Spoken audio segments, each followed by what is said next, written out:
Jean Portugais, je suis le président du syndicat des professeurs de l'Université de Montréal. Je me rappelle que les raisons qui nous ont amenés ici, ce sont nos étudiants.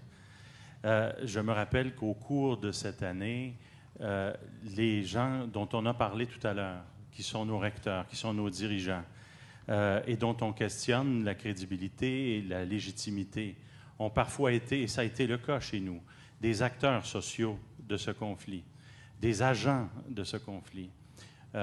Et je me rappelle aussi ce que notre ami Guy Rocher disait ce matin. Guy Rocher, qui, soit dit en passant, avait été choisi par la communauté il y a quelques dizaines d'années pour être notre recteur. Il ne l'a jamais été. Et nous n'avons jamais eu de recteur que nous ayons choisi. Tous nos recteurs à l'Université de Montréal nous ont été imposés depuis sa fondation. Nous fonctionnons sous le régime d'une charte privée. Je pense que lors de ces États généraux, nous ne pourrons pas faire l'économie d'une réflexion profonde sur les chartes privées versus les universités qui ont une charte publique, c'est-à-dire les universités du réseau UQ, du réseau des universités du Québec. On a parlé de la légitimité, de la crédibilité, mais je pense qu'une autre grande question à laquelle nous devrons répondre collectivement, et ça a été en filigrane de plusieurs interventions sur le financement, mais moi j'aimerais que la question soit posée maintenant dans le cadre d'une réflexion sur la gouvernance. J'entends toute la question de la relation entre l'université et le secteur privé.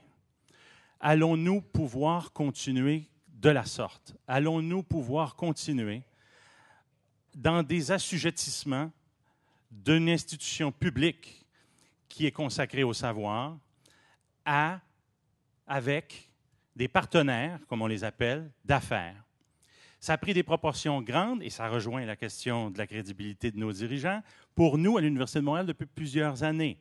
Je rappelle que le recteur Luc Vinet était, de 2005 à 2010, membre du Conseil du patronat.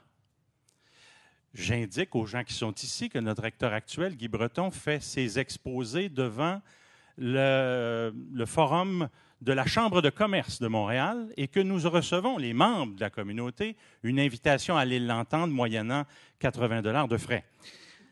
On préfère l'entendre à l'Assemblée universitaire, gratuitement.